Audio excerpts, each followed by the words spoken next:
Terus saya bilang, kok tadi sudah itu baca buku itu baru kita protes. Jadi sambil ini ketawa saya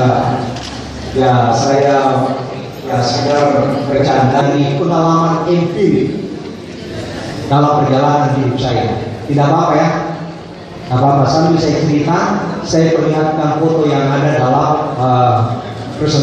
slide presentasi saya. Pertama, namanya bukan Haji Kamla, pasti sampingnya dusun lebih maju dari dusun yang saya tinggal. Bapaknya Yusuf Kalla. Ini foto sederhana tapi pesan orang yang menurut saya dahsyat. Teman terbaikku di desaku masih ada mereka sampai sekarang.